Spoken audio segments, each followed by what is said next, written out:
Folks, thank you for joining us today. My name's Neil Walsh, and we've got a great lineup for you. We're going to be talking about the dark web, transnational organised crime, principally in Southeast Asia, and what we can do about it, because it's a really challenging environment to work in. And we got a great panel for you today. So we're going to kick off today. I'm really delighted to say, the Principal Deputy Director of International Safety and Security from Japan, from the Ministry of Foreign Affairs. That's Mr. Takeshi ISHIHARA. Then we'll be followed by Alexandru CACIULOIU, my Southeast Asia Regional Coordinator for all things cyber. Then we'll be moving to Carmen, our prosecutor and cyber expert in West Africa. And finally, we'll be wrapping up with Isak, our professor of sociology from the University of Illinois. And thankfully for him, he's in Oslo today. So thanks to all of you for taking the time to join us. Ladies and gents, Alex CACIULOIU and his associate Himaloja, based in Bangkok, run our work in Southeast Asia. A lot of that is focused on building the capacity and the capabilities of our local policing, prosecutors and judges in the region. But it's also helping us to assess the threat.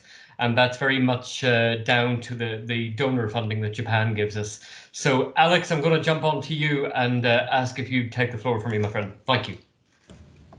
Thank you, Neil.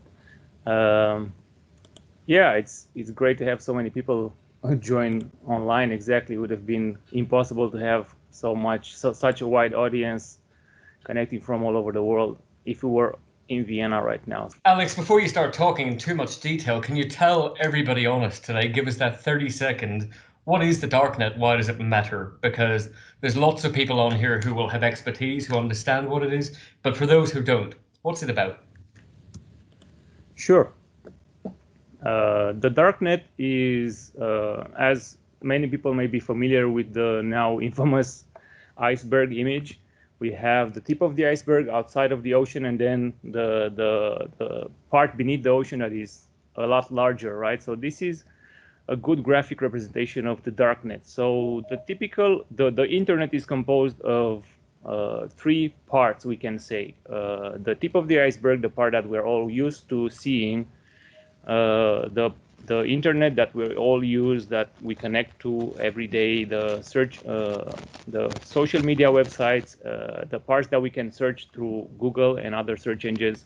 This is what we call the clear net or the surface web. So this is easily accessible by everybody. Then we have the part beneath the surface, which is the deep web. So that part includes content that sits on restricted networks, such as government websites, specific databases, university networks, and so on.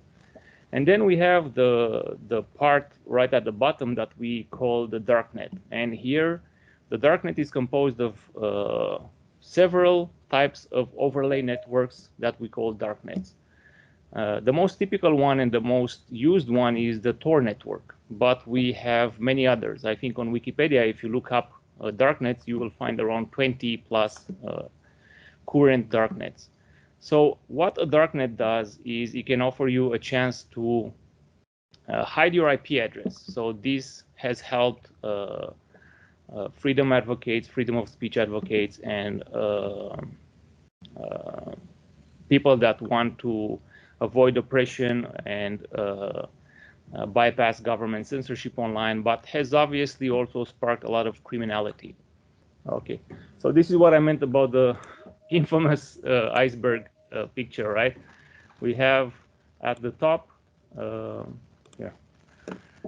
the clear net, and then we have the deep web, all of the part beneath, which is several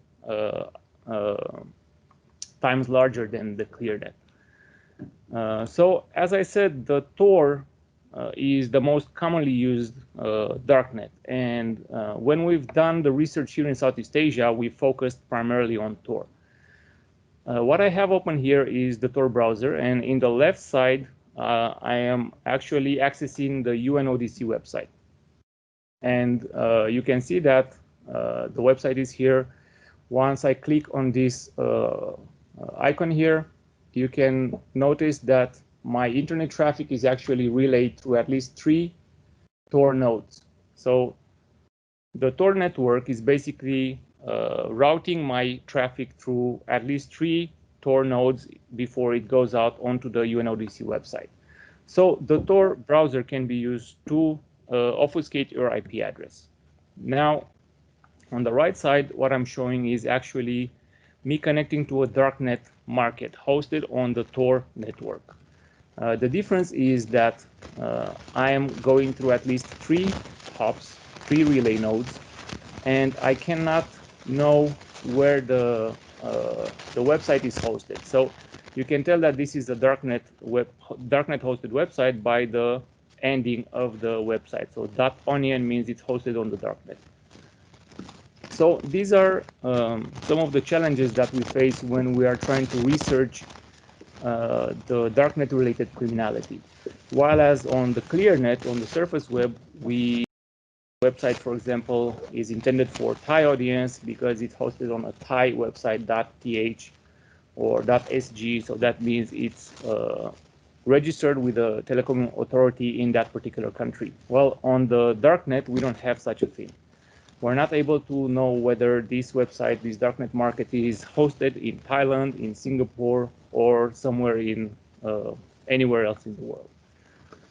So some of the ways that we can understand where this content is hosted or who is it intended for is the language that is used, or if the content inside the market is intended for a particular market. So this leads me to show you the typical Darknet market. What we have here on the left is a Darknet market. So this is a website that is being set up much like your typical online shop. You can browse to various categories. You can buy mostly illegal products because it's hosted on the Darknet, and obviously this is what criminals do. They make a lot of money from selling illegal items on the Darknet. So in Southeast Asia, with our research, we try to understand if we find any of these Darknet markets hosted in local language, in Thai, in Khmer, in Bahasa, or other Southeast Asian language. What we've noticed is that, generally speaking, English is the de facto language of the cyber criminals on the Darknet. While we've noticed some local content, we can say that it has been oscillating, but primarily it's also used as a method of avoiding law enforcement. So using English is recommended by criminals on the Darknet because that means law enforcement can pinpoint the countries that you're coming from. Then we see that although we don't have a lot of data because this content is usually obfuscated by different techniques, and because there is not a lot of law enforcement activity in this field in Southeast Asia, we can say that to a certain degree criminal activity in Southeast Asia related to Darknet is increasing. We've seen operations in this field by various law enforcement agencies in Southeast Asia, but mostly initiated by partners from outside of the region. What I want to do is just add a little bit more context to that, which the work that Alex, Himal, and the team have done is trying to understand how do the Darknet markets that are operating targeting Southeast Asia, but also potentially originating there work. And Alex, I wonder, could you jump onto the recommendations slide for me, please? That would be really useful. What we really see in this is that there is a lack of specialist capability in the region.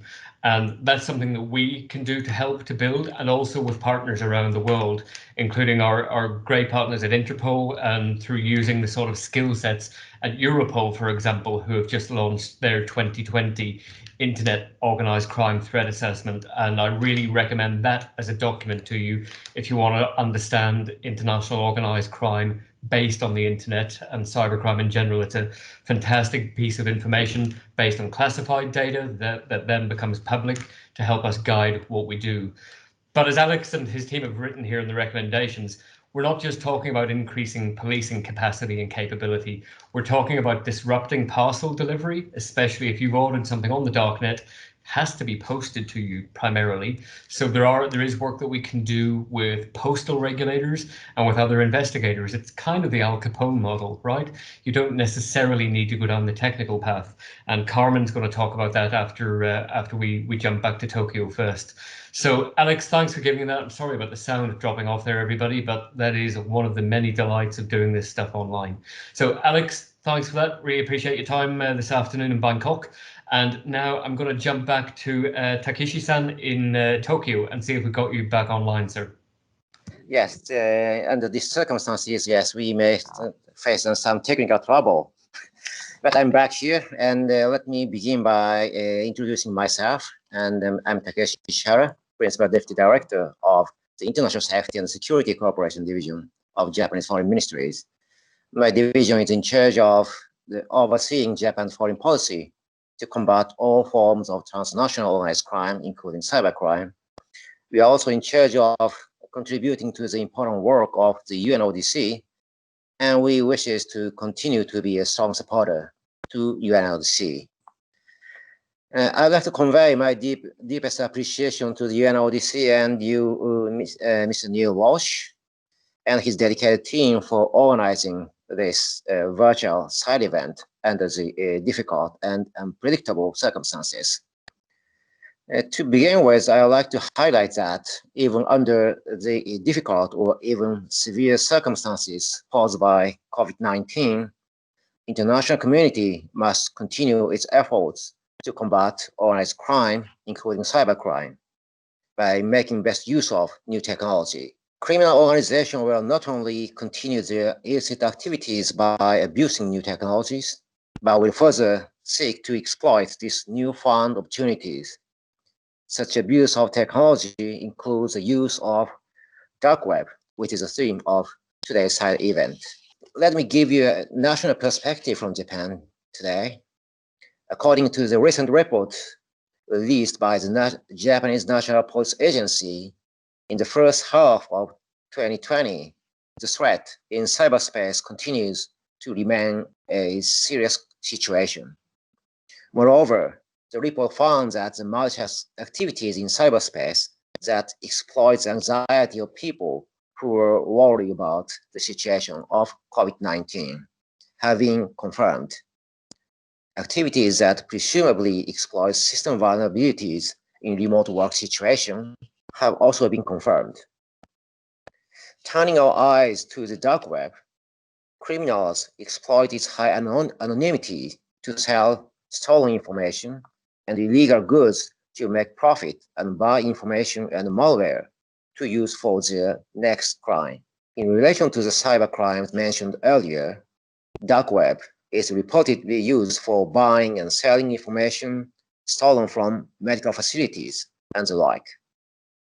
Therefore, we believe taking measures against the dark web is an important and common issue for the international community in order to eradicate organized crime, including cybercrime. Since the dark web can be accessed from anywhere in the world, no member state can address abuse of the dark web by criminal organizations on its own. In a recent dark web-related case, known as the Disruptor, criminals have been arrested in several countries throughout the world. The case shows that international cooperation is essential to address cases involving the criminal misuse of the dark web. At the same time, on the more bright side, this case clearly demonstrates that even dark web-related cases can be addressed effectively by international cooperation. In order to effectively coordinate international cooperation against organized crime, it requires two aspects. One, building capacity of each member state, and second, establishing legal basis for international cooperation. Regarding the first point, capacity building, Japan has been providing capacity building assistance mainly in Southeast Asian countries, which traditionally has a close social and economic ties with Japan. UNODC's project, which conducts survey of dark web threat in South Asia, is one of such concrete examples.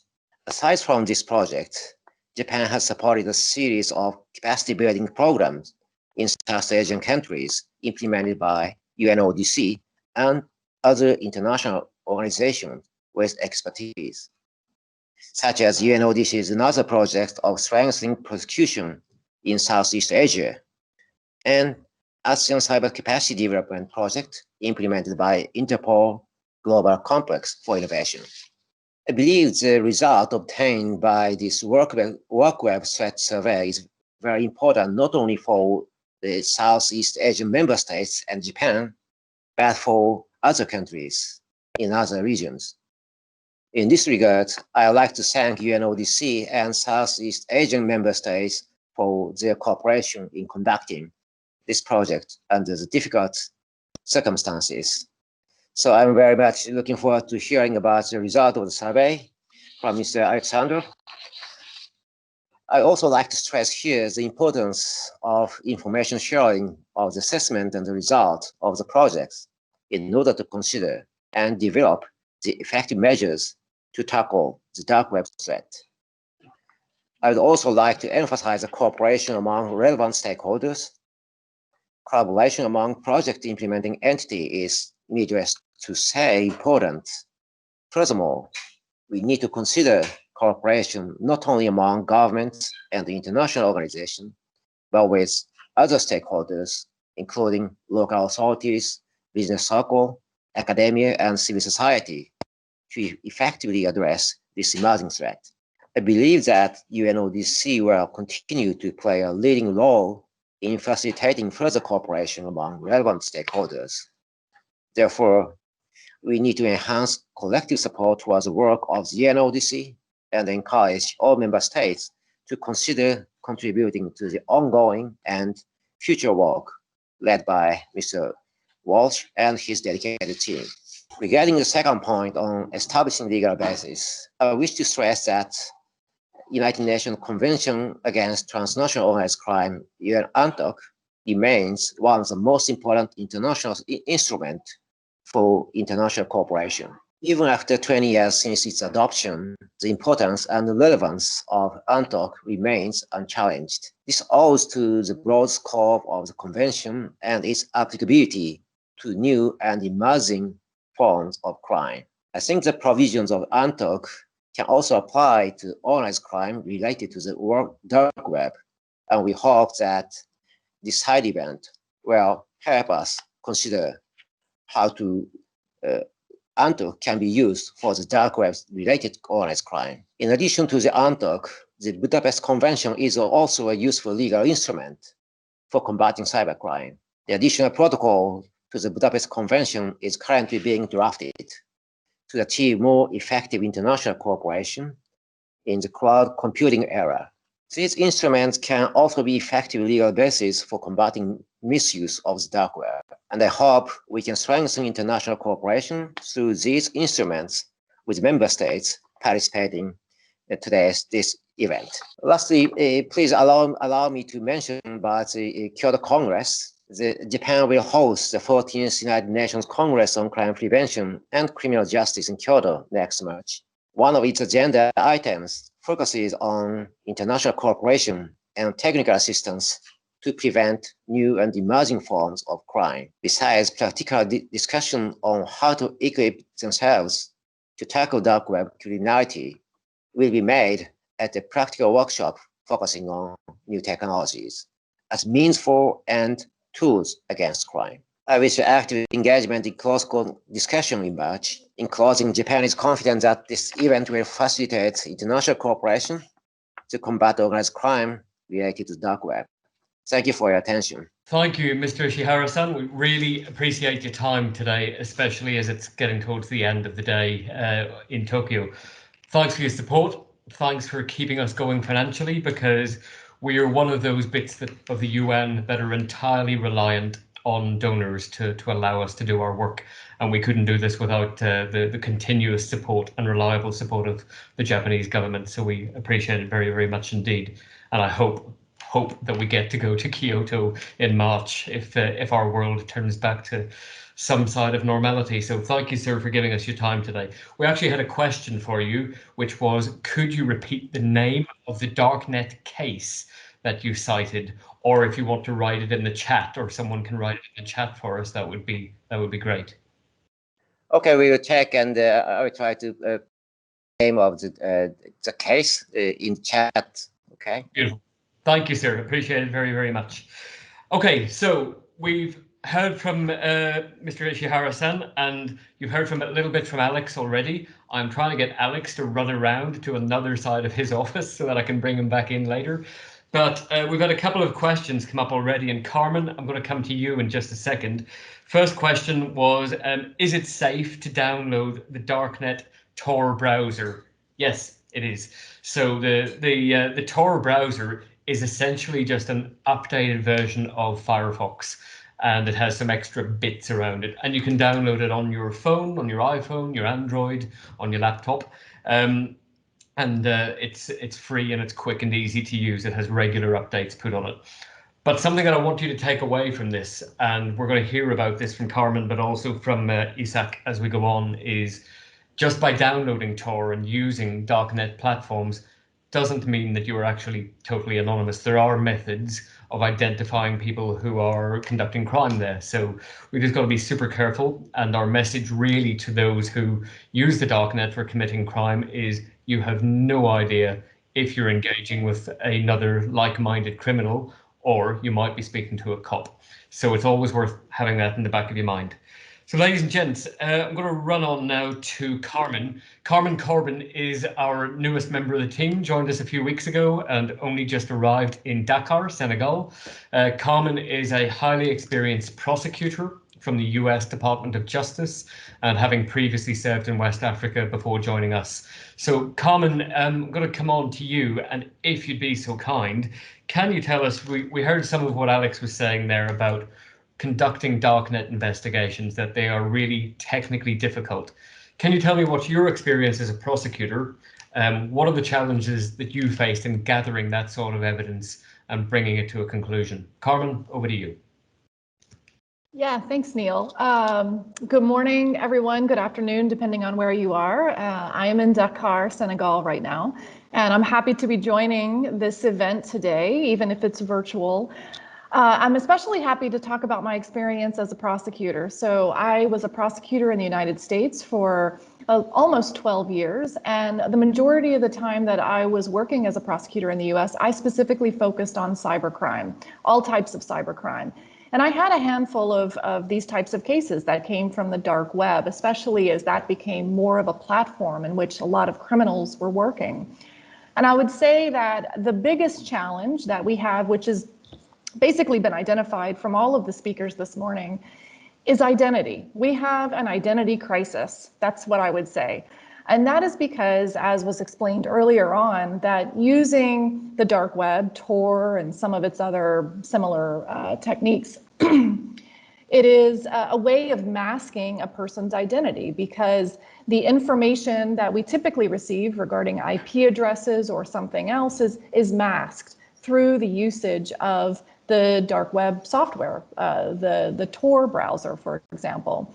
So with that, the criminals often believe that they're cloaking themselves in anonymity, and that's true, and that can be a complication.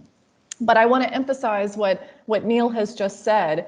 There are ways that we can get around that. There are ways that law enforcement, investigators, and us prosecutors can work to identify who the perpetrator is, who is actually sitting behind the computer at the time that the crime is being committed. And it's based on basic policing skills. It's not a high-tech solution. So although this type of case may seem to be a high-tech case or a high-tech investigation, really most of the techniques that we used in a lot of the cases that I prosecuted didn't require high-tech solutions to ultimately identify who the perpetrator was. Policing skills. As Neil just mentioned, sometimes when these events, these crimes are taking place online, the criminal doesn't know if he or she is speaking with another criminal or with a law enforcement officer. So law enforcement officers out there, if you are working these cases and you may be working them in an undercover capacity, you can talk to these criminals, talk to them online, exchange, get their email addresses, potentially phone numbers, other information that might be identifiable. And even outside of that, potentially these criminals are sharing other information. For example, Alex expressed language. Language can be important. What language are they using?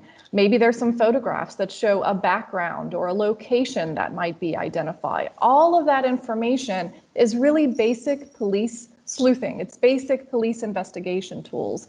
And that can be really important in ultimately identifying who the perpetrator is.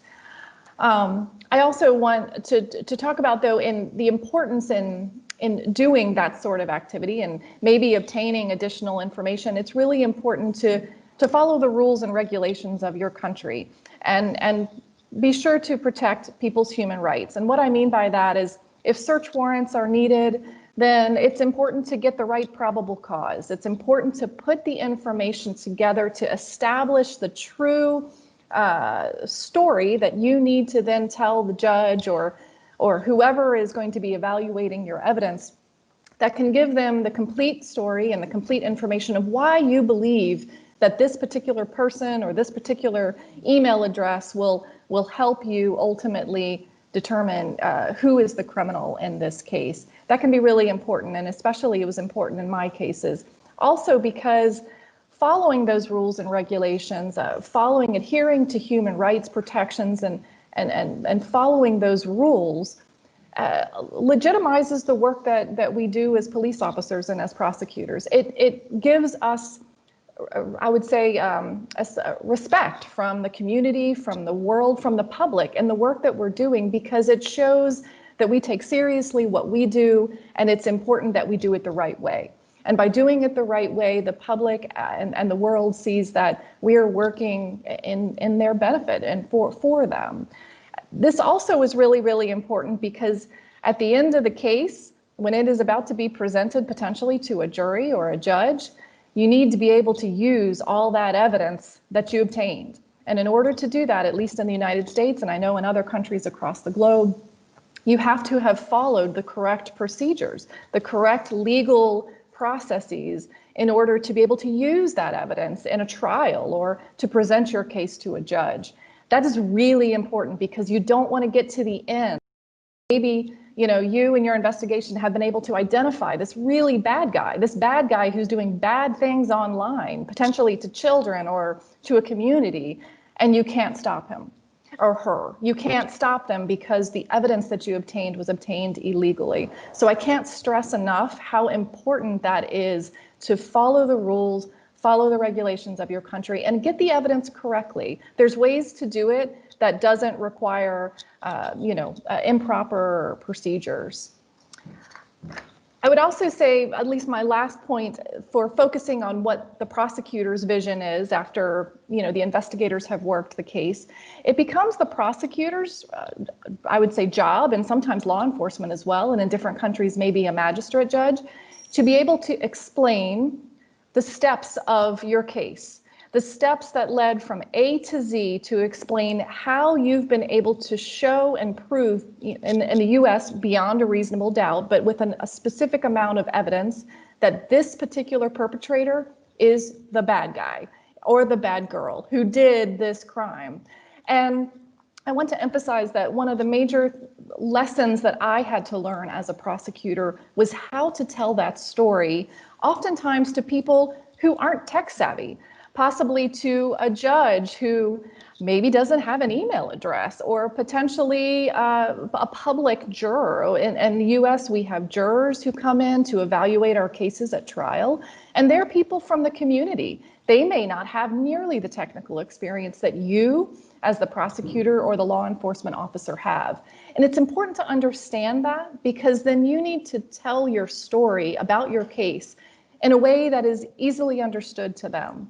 I would typically take the lesson or practice of, I would try to explain it as I would explain it to my mother or to my grandmother or to a family member who didn't really understand maybe all the technical ins and outs of this type of investigation. And I would practice that. I would try to understand what would they be understanding from what I was saying. That seemed to be successful in the majority of the cases that I prosecuted. And then when I presented it to a jury, I think even for myself, I understood better what I was trying to say. So I think all of those tools are really important. My take-home points, Neil, are just, these cases sound technical. They sound very scary, I think, to some of us out there that are working these types of cases, but it really all comes back down to basic policing, basic investigation skills. Follow the leads, follow the little bits of information, the photos, the emails, the whatever pieces of information that can put the puzzle piece together and make the larger picture. That's really important. And be able to tell your story in a way that your grandmother would understand it. Thank you. Thank you, Carmen, very, very much indeed. And there's loads of takeaways in that for us, and it's going to help to answer some of the questions that are coming in. You see me fiddling to my left-hand side. I'm getting the questions popping up here as well.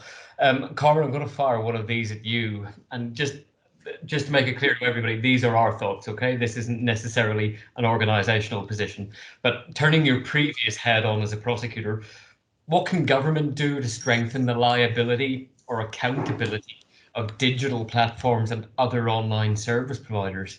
And I'm really conscious of the balance of freedoms of speech in this space.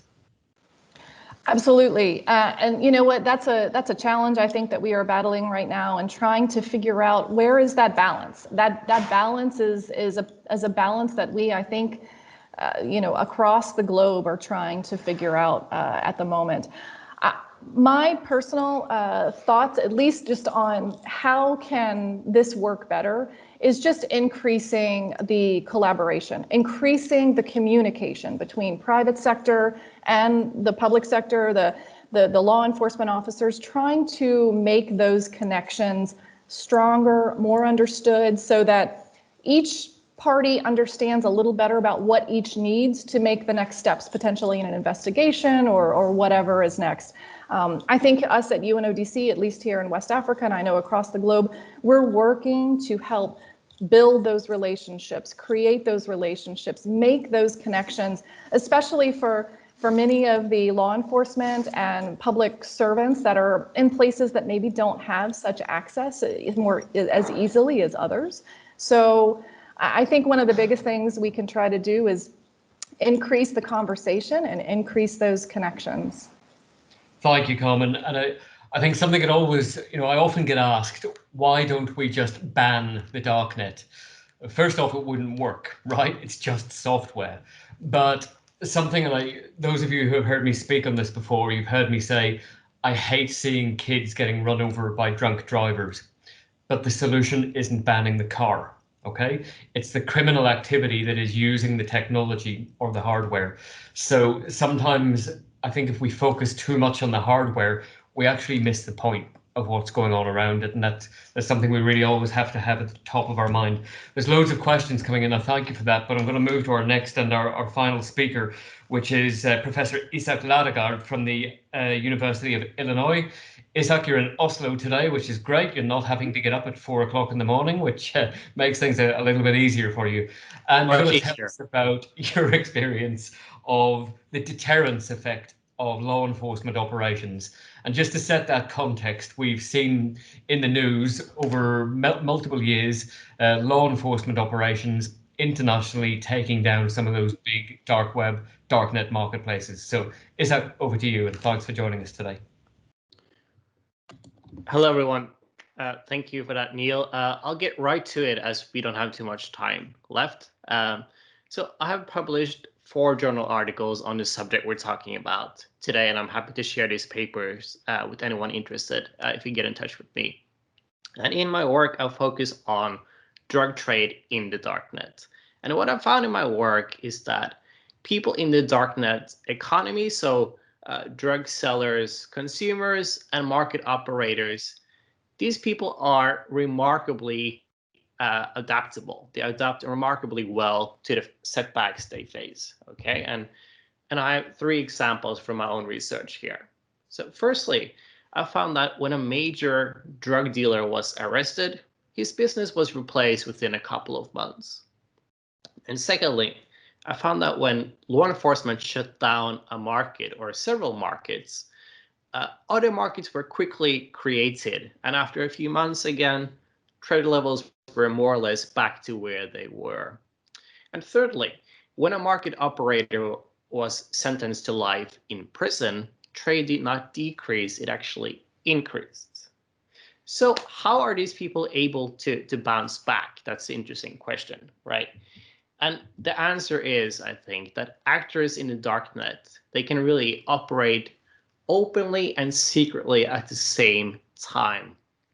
And this enables individuals to communicate and to collaborate on problem solving, and they can quickly disseminate their solutions, okay? And this is, I argue, what's really different about the darknet, okay? And I'll give you one quick example here. Let me see if I can share my screen here. Can you see this? Yep, it's up. All right, perfect.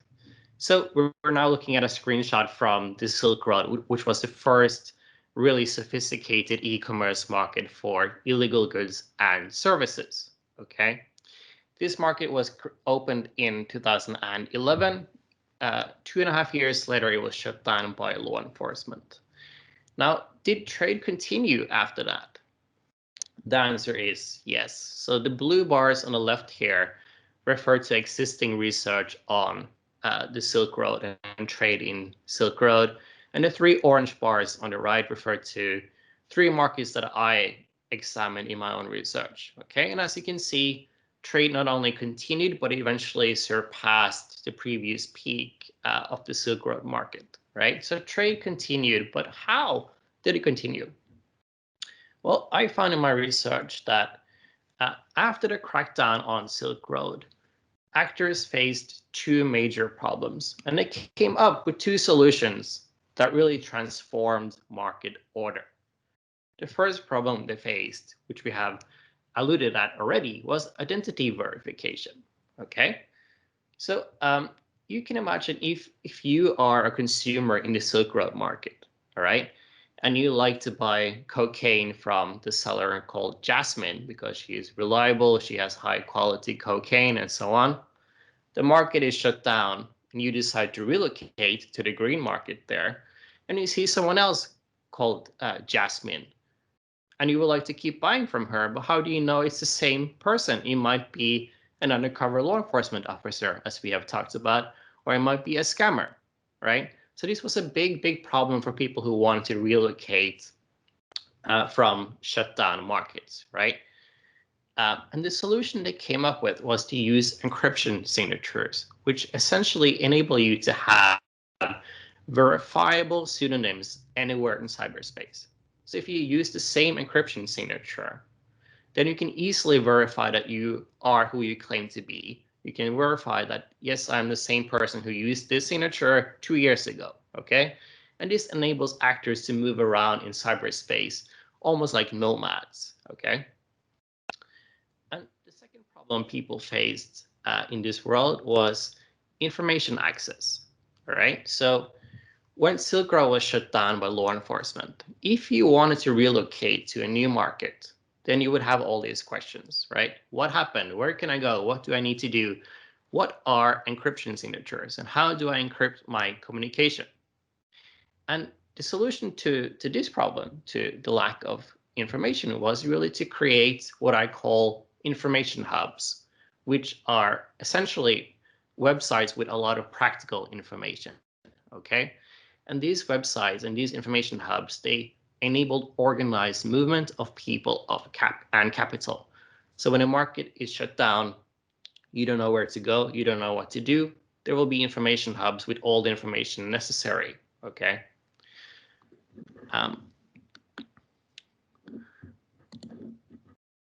Let's see, how do I end the slide? You're back. Okay, so I'm done with this. So can you see my face now? Yeah, we can see you again, Isak. Okay, perfect. All right, so I have 2 takeaway points here. And the first takeaway point is that people in this world, they really pay close attention to what law enforcement is doing, okay? So for instance, they openly discuss evidence presented in trials. And this is partially why they're not easily intimidated. And here, actually, I think there's a ray of hope for harm reduction, although most of my research is suggesting that there is no clear deterrent effect. And the ray of hope is that I've seen anecdotal evidence of vendors and markets actively avoiding fentanyl and other really dangerous opioid drugs, presumably because they know this will attract unwanted attention. Okay, and Rod Broadhurst and his students at ANU, they have found some support for this. Okay, and this suggests that if law enforcement comes out and says that they will prioritize markets and vendors that sell opioids, markets and vendors might actually avoid such drugs, and this way harm will be reduced. Okay, and my point here is that market actors, they're not easily intimidated, but they do pay attention and they do self-regulate. All right, and the second final takeaway point is that we should be aware of the unintended consequences of cracking down on trade in the darknet. So darknet actors, they will adapt to crackdowns and they will innovate. So the outcome of a big crackdown might actually be better and stronger markets and more sophisticated users. So those were my two takeaway points. Isak, thank you very, very much indeed for that. Fascinating and deeply depressing in equal measure, which is it's always good to keep a reality check on everything that's going on. And we've had lots of questions coming in on the chat. I really appreciate that. Isak, lots of people are asking, can they get access to your research or your articles? Maybe you can pop the answer into the chat for us so we can see how to do that. Sure. Or what that is. And I will mute you just now if I may. So thanks for that. I'm going to take some of the questions, and I'm conscious that it's 10:48 with us.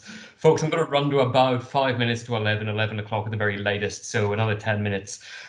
We are recording this, and at some point, it won't happen in the next week or so, but at some point we will post this on our YouTube channel, which is, if you search on YouTube for Cyber Neil, doesn't have a UN name because it's not an official UN channel, so we kind of stuck my name on it for now, but you'll find us there.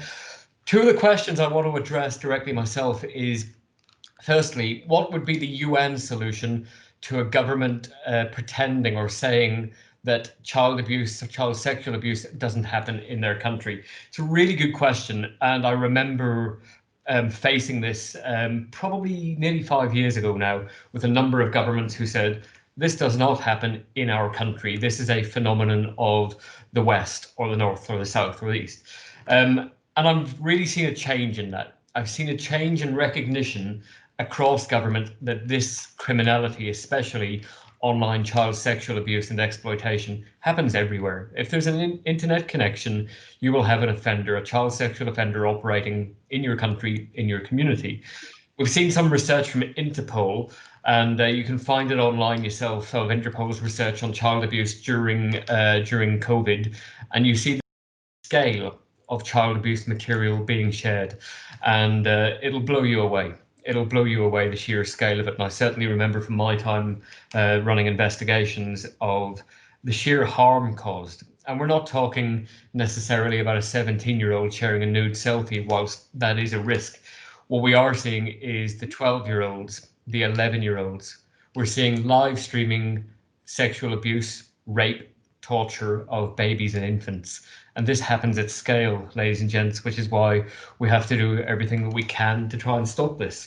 And about a year ago right now, I was lucky enough to have a day with Her Majesty Queen Sylvia of Sweden, who was taking a real leadership role through the Global Childhood Foundation in bringing investigators and technologists, including some of those working in the Tor network, to try and identify what we can do to address that harm. Another question we had from Dickie in Singapore: would the UN have an initiative on setting up a darknet intelligence hub for sharing intelligence with other law enforcement? It's a great question, Dickie, but the answer, unfortunately, is no. That's not our role in the UN. We are diplomats. We are there to help build the capacity of cops and prosecutors and judges like Alex and Carmen are doing, but it's not our role to gather intelligence and share that. In fact, you have people organizations that do that far better than we would ever be able to do it. So you've got Interpol, especially through their hub in Singapore, where they run their intelligence networks on cybercrime and innovation. And then you've got Interpol more broadly, based in Lyon in France, where their child abuse command sits. And for those either in the EU or with third-party member states, you've got Europol in The Hague, who do a remarkable job at gathering this sort of intelligence and sharing it internationally. So I wouldn't seek, even if we had the skill set to do that, to try and duplicate that. There are better people already doing it. And the onus is very much on the law enforcers in your country to make use of those skill sets. And if law enforcers who are online with us now, if you're not getting that service because of a lack of connectivity, maybe you don't know the right people to come to, drop us a line, come to us, we'll help you out there and be able to find those answers and put you in touch with the right people. Carmen, I wonder if I can get you to put your camera and microphone back on. I've got a question for you, which is, have you come across any cases that you need to request further information or evidence, but you weren't able to identify the jurisdiction in which the criminal was based? How did you deal with that without getting into tradecraft? Because without doubt, we'll have a couple of people online today who are interested in this for the wrong reasons. Absolutely. I mean, that's the nuts and bolts of the identity crisis I was explaining before, is that oftentimes that's the problem in these investigations. We may not know where the criminal is sitting, what the jurisdiction is that we would be asking the information for. And I would say that my short answer is, again, go back to basic policing. That may not be the avenue that you can go down. The avenue that, the investigation avenue of the, what we would typically do of ask the service provider, whatever it is, where is this person? Who's registered at this IP? Who is using this handle on whatever this social media platform is? That might not be something that we can do. And if that's the case, you have to keep looking for another option. You have to keep looking for those other clues that will help you, again, build the larger puzzle, get the little pieces that put together to help you get to whatever the next step is. And that's basically the long and short of it. Thanks, Carmen. And Alex, I wonder, could you come back in for us? I've made you run around to the other side of the office. Stick your camera on for me if you're there, mate, so that I can see you. This brings me to another question, really, about the capacity building side. What do you think, Alex, if you're there, give me a wave, we ought to be doing to help prosecutors and cops, not just in your region, but around the world, to make this a little bit better?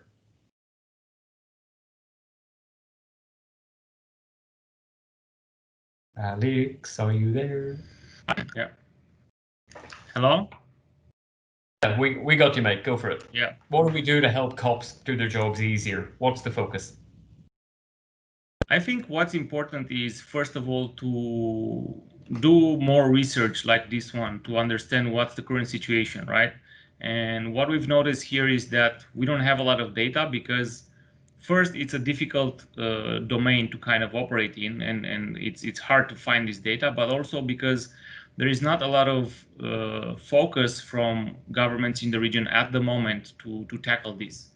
And I think what's important is to have these discussions and to do the research. And then, of course, once we have strong signals from governments that they want to make this a priority, to obviously focus on building this capacity, providing the tools and the equipment that is necessary. Thanks, mate. I agree completely, and that's the value of the UN's Transnational Organized Crime Convention. For those of you who haven't heard of it before, and I understand that many of you won't, this is a piece of legislation. As we said, it's 20 years old this year, but it allows prosecutors to share evidence internationally to standards that they all understand. And this is about facilitating international cooperation. And I think, Alex, you're a former cop. I'm a former law enforcement officer. Carmen is a prosecutor. We all know that we find a way as investigators to get stuff done, to move that evidence and intelligence around. And that comes to one of the other questions that we had of, what's the role in the private sector in contributing to the fight against cybercrime? And it's a really good question, because let's ignore the lack of a definition of cybercrime bit. I'm just going to push that to one side. But it always seems to me that if we're having discussions on cybercrime, how to counter cybercrime, if the private sector aren't in the room, we're really missing a trick. And I know that some governments will say that this is purely the land for governments to talk. And I understand that point. But I think when we see the sheer scale of how criminality has changed, not just on the darknet, but more broadly, we really need to take the private sector with us. That's service providers, certainly, so your internet service providers. But when we think of the tech companies, we've seen the Facebooks, the Twitters, the Googles, the Tencents, all of those around the world need to be a part of this conversation. We can learn from them as much as we have to work with them as well. And that's why the work that we do in understanding that threat and building upon the knowledge that our partners at Europol or in academia, and I want to say thanks again, not just to Isak, but to our friends from our Education for Justice program in helping to build that network and to understand where our threats lie. Last couple of questions, I'm just glancing through it here. I think we're nearly done. How can the new generation learn to use this feature correctly without getting involved in crime? I'm going to turn that upside down because I actually think the new generation, and every time I think I must be that, and then I look in the mirror and I realize that my face has melted and my hair's disappearing. When I speak to my kids, so my eldest is 12. No, she's not. She's 10. Oh God, I'm going to get in trouble for that. My 10-year-old, when she comes home and shows me on her mobile that she knows how to do stuff in a way that many of us wouldn't have the competence or capability to do. So I think we need to change the premise of the question that how do the new generation learn? They already know. They already know how to do all of this stuff. We know, especially those of us who are parents, know that our kids are better at getting around any of the protective measures that we put in than we will ever be able to understand. And that's why the work that my colleague Kamola Ibragimova has done on our Education for Justice program is so important. It gets this message into school teachers and into the educational community at the earliest of ages. The resolution to this, the solution to this isn't technological. It isn't also putting fear into them. It's about having open, honest discussions. And that's why we have early conversations within primary schools to understand, to help our kids to understand why it's so important to understand online threat, what they can do to keep themselves safe. There are many countries around the world now working on diversion programs where law enforcement or intelligence agencies may identify a potentially high-risk offender, but who is still a child. We don't want to criminalize kids, right? We really want to leave criminalization of children as a very, very last option. Arresting kids doesn't help them, okay? So when we can identify those who have the technical skill set, that's the time to help them to understand how can they help to build their economic prosperity? How can they help their economy? How can they build their tech sector? How do they use that remarkable skill set that they have for good rather than committing crime?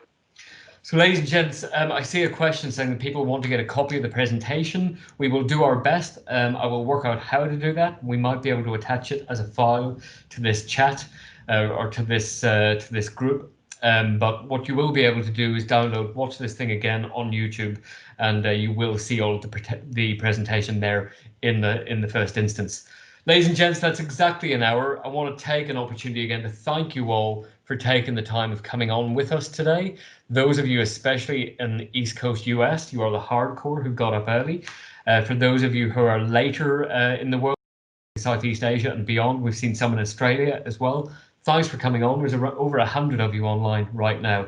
We appreciate your time. I appreciate very much our friends in Japan, especially my thanks once again to Mr. Ishihara-san for giving us his time today, and to Alex in Bangkok, to Carmen in Dakar. Especially want to thank Kamola and Leva here in Vienna that helped all of this thing to happen in the first place. And I appreciate all of you giving us your time today. This is what it's about. It's about bringing people together, trying to understand threats, and to understand especially the impact that people like Isak in academia can have in driving our understanding of crime, of security threats, and making that world a safer and a better place. Wish you all a good day, a good evening. Take care. We'll see you again at some point in the very near future. Thanks for your time.